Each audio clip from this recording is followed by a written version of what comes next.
好，睇下一部分啦咁樣。啱啱講完咗啦，我哋嗰啲物質即係氫氧化物啦，就同呢個二氧化碳即係氫氧化鈣啦，同二氧化碳化學反應啦。好，下一個啦，就講啦，與含金屬離子水溶液嘅反應啦。嗱，佢講翻鹼㗎，咁啊講翻OH 負啦。咁如果你而家都知道啦，其實我哋鹼用咩去表達咧？就 OH 負嘅離子得唔得？咁我哋酸就 H 正啦。咁呢個實驗其實上次都做過嘅。咁其實呢啲氫氧離子即係鹼啦，同我哋嘅金屬離子有啲咩化學反應咧？咁樣，我哋發覺啦，當我哋將啲鹽啦，即係金屬離子嘅鹽啦，加鹼咧，就可以生成咗金屬氫氧化物。金屬氫氧化物就係咁樣。咁睇一睇啦，咁樣。咁即係做咗咩實驗咧？唔知大家仲記唔記得呢一個實驗？就係指我哋係將少量嘅 NaOH 或者少量 NH3加落嗰啲金屬離子裏邊，記唔記得？咩金屬離子啊？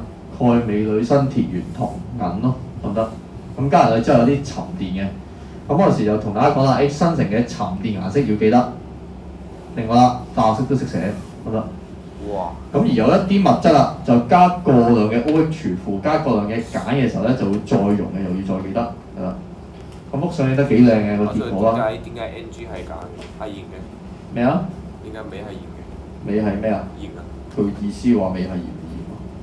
咩係鹽？鹽味嗰個物質叫鹽啊。咩叫鹽？咪離子物質咯，有離子化合物咯。咁點解 OH 係鹼嘅？咩啊？佢定義 OH 係鹼啊嘛，即係溶於水嘅時候生成 OH 負離子，咁嗰個叫鹼咯。佢溶於定係已經溶於咗先係鹼？即係譬如 NaOH 呢個物質啊，加水之後啊，佢會電離㗎嘛，生成咗氫氧化鈉呢個狀態就唔叫鹼。氫氧化鈉係鹼啊。咁都溶於水都係鹼。咩啊？溶於水都係鹼啊，係。咁兩個都鹼。係啊。溶落水啊嘛，呢個溶落水之前個性質冇變㗎，溶落水溶咗同唔溶啫嘛。有冇咩溶咗嘅性質變咗？咩啊？有冇啲咩？即係佢特性係有鹼嘅性質，但溶於水嘅時候就釋出氫氧離子，氫氧離子又更加就可以顯示到佢鹼嘅性質咯。咁咯，即係譬如檸檬酸個例子啊嘛，本身咪檸檬酸咯，溶落水後。A 唔係都係鹼嚟嘅咩？咩啊 ？A 唔係都係鹼嚟嘅。Na 唔係鹼。A 係咪鹼 Na 唔係。NaOH 就係啊嘛。同埋鹼。佢個性質來自 OH 負啊嘛，係鹼性。咁 A 係咩性？咩啊？冇啊咩性？個中性咯，中性。嚇？鈉埋鹼性咁唔係鹼？唔係啊。嚇？唔係。碱性就是 OH 啊。OH 負咯。H 就是酸性。好咁樣啫。好嘅，然後啦，咁啊化式式寫晒啦，啲結果式啦。咁啊邊三個嘅氫氧化物係溶於過量嘅氫氧化鈉咧？咁啊，即係邊三個氫氧化物啊，溶於過量嘅氫氧化鈉咧？咁要記嘅呢個。鋁砷鉛啊，鋁砷鉛。咁嗰陣時幫自己記就記乜嘢？記英文字母啦。A 即係英文字母頭、英文字母尾咧嘅氫氧化物咧，即係鋁同砷啦，就可以喺過量嘅氫氧化鈉情況之下就會再溶，變成呢個乜嘢咧？由白色沉澱變為木色溶液。咁剩翻呢個啦，鉛啦，鉛就自己特別記啦，特別記 PB 啦 ，PB 咁樣 PB。即係記我幫自己記就頭尾嘅英文字母啦，再加個 PB 個 B 啦咁樣，即係好似 AB set 咁嘅意思啦。順便幫自己記，因為真係得個硬記嘅。好，另外啦，咁邊啲係溶於過量嘅氨水咧？咁樣咁留意啊，第一個就 ZnOH2嘅，即係乜嘢咧？即係氫氧化砷。咁你見到氫氧化砷好特別嘅，其實佢喺過量嘅氫氧化鈉又可以再溶啦。喺過量嘅氨水都可以再溶嘅，咁啊生成咗個物質，嗰陣時講個名就叫六合物，六合物同埋六合物就溶於水嘅啫。咁仲有邊個係加過量嘅氨都可以溶於水咧？生成溶於水嘅溶液咧，就第二個啦，就 CuOH2，即係氫氧化銅，氫氧化銅。咁啊生成咗一個六合物啦，就叫 CuNH342正咁樣，就呢個物質啦。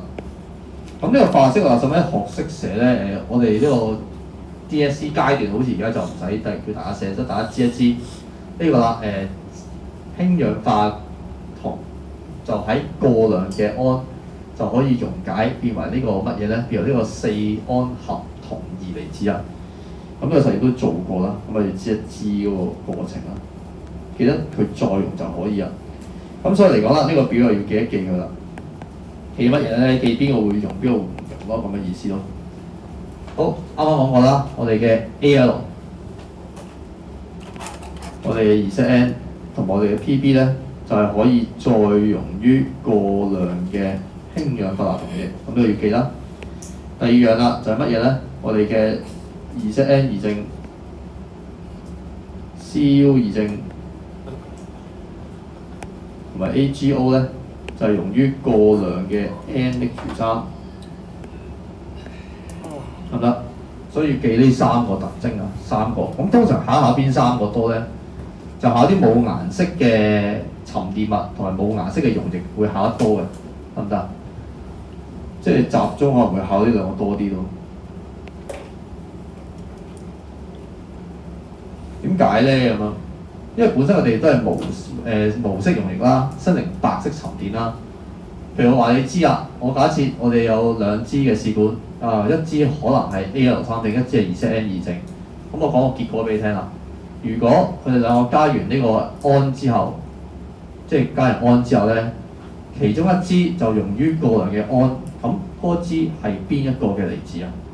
咪自身溶於過量嘅胺就 2ZN 二正咯，而另一支唔溶於過量嘅胺，咁嗰支就係咩咧？就 Al3 正咯。點解啊？點解會特別考白色同無色咧？因為你都知啊，白色無色好多啊嘛。咁有顏色好簡單，如果你見到嗰支係生成藍色沉澱嘅，我哋估係咩啊？銅離子咯，2ZN二正咯，得唔得？或者有啲叫咩烏綠色嗰啲咧 Fe 二正嗰啲咧，有顏色啊異體啊嘛，冇顏色嗰啲咪要去通人分辨咯，就咁啦，可以特別注意啦。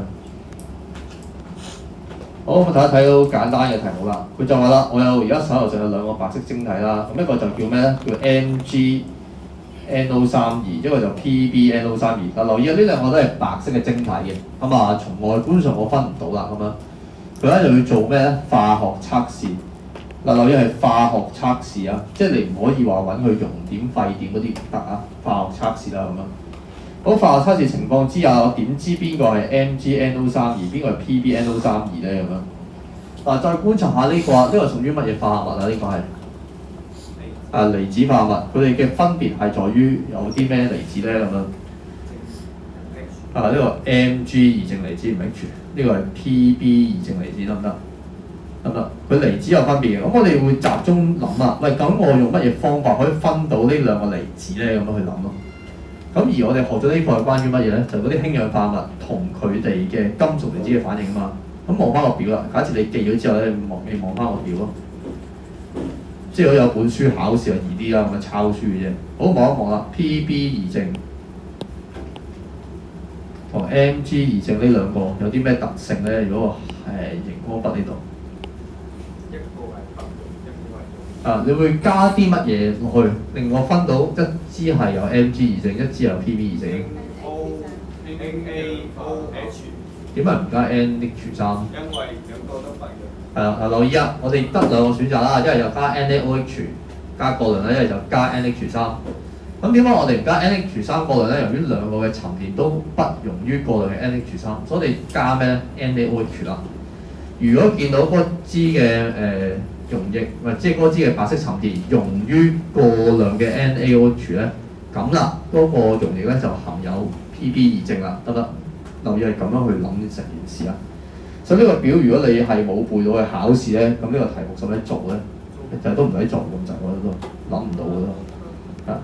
好，咁所以嚟講啦，佢話第一步啦，將個白色晶體溶於水先，咁呢個攞1分先啦，咁樣就攞1分啦，咁樣溶於水啲唔使唔得嘅。點解溶於水嘅？因為佢唔溶於水嘅話咧，佢唔會釋出咗呢個氫離子呢個 Mg 二正離子啊。要溶落水度先做測試嘅。你嗰個時候你係啲溶液滴溶液㗎嘛，記唔記得？溶液滴溶液，呢兩個溶於水嘅時候生成咩色溶液㗎？呢兩個冇色㗎，兩個冇色溶液。我咪睇邊個冇色溶液同佢氫氧化鈉有反應咯咁啊。好啦，嗱，留意一起初啊，兩個都有白色沉澱㗎。你睇翻啲步驟啦。咁我哋就用氫氧化鈉去測試啦。溶於水先，跟住再用氫氧化鈉做測試。測試嘅時候啊，留意係要加到過量嘅，得唔得？你可唔可以唔過量啊？唔得㗎，唔過量，大家都係得白色沉澱嘅啫。再觀察下啲白色沉澱啊，邊個會再溶於過量嘅 NaOH 啦？佢就話啦，只有 PbNO32生成嘅白色沉澱啦，即係呢個 PbOH2啦，係溶於過量嘅 OH 負。咁所以嚟講啦，嗰個 G 咧或者嗰個白色沉澱咧，就係咩？就係 Pb 值啦。嗱，留意翻個寫法啦，要知一知啊。誒公開試都中意出呢啲題目㗎 ，DSE 就都出嘅。好，另一個方法啦，咁樣嗱，另一個方法就喺第二個課題都講過嘅。咁呢個就用一個置換反應啦。咁個寫法就係一開始都係溶於水先，將啲白色嘅固體溶於水先，溶完之後得出溶液，再放咩咧？放新嘅金屬，咁啊做置換反應。如果你發覺啦，有一個銀灰色嘅固體生成喺新嘅表面咧，咁嗰個就係叫 PbNO32啦，得唔得？咁都係關於置換反應嘅測試方法。咁你都可以用呢個方法都得嘅，或者用上邊呢個啦，就啱啱學咗嘅新零沉澱啦，所以自己選擇佢嗰陣。好，下一個呢個練習啦。嗱，呢個練習就講過個實驗啦，寫出所涉嘅方程、離子方程啦，同埋預期結果。嗱，睇嘅時候留意翻啊，集中睇佢有乜嘢嘅離子啊，睇有咩離子啦，睇有咩離子。好，譬如第一個咁樣啦，第一個氫氧化鈉同埋呢個氯化鈣溶液，直至過量。咁你留意到一樣嘢乜嘢咧？因為呢個書其實不斷着重啲咩咧？啲氫氧離子啊。咁你睇嘅時候集中睇啦，哦，原來關於氫氧離子加咩咧？氯化鈣溶，氯化鈣溶液裏邊有 Ca2正嘅，即係考呢個概念咯，得唔得？咁即係咩意思咧？即係考試嘅時候咧，佢中意俾個化合物你，咁你要聯想到原來考呢個課題嘅係關於咩咧？鹼同埋金屬離子嘅化學反應咯。尤其是佢有一個提示咩直至過量呢咁嘅字眼咧，得唔得？因為考試嘅時候你唔知考緊邊個課題㗎嘛，就咁出，咁你要回憶得到咯。有啲金屬離子。有啲鹼即係 OH 負，就直至過量就考呢個課題啦。又冇沉澱物咯，得唔得？認題目，再諗起呢個表，因為呢個表係講緊啲金屬離子。我又 delete 咗。上面嗰幾頁啦，即係第27頁講個表啊，即係就係講金屬離子同佢哋嘅氫氧化物嘅關係啦。咁就直至過量，咁所以嚟講你見到啦，就寫翻啲咩咧？哇，斷埋線添。就睇佢有冇白色沉澱，如果有嘅話啦，就係嗰連多次線咧。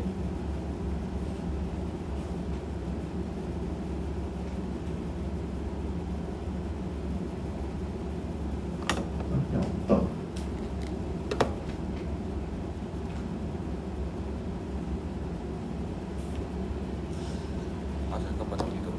咩啊？我到呢度，咁大鑊。鬧爆你，今日到呢度。又輕機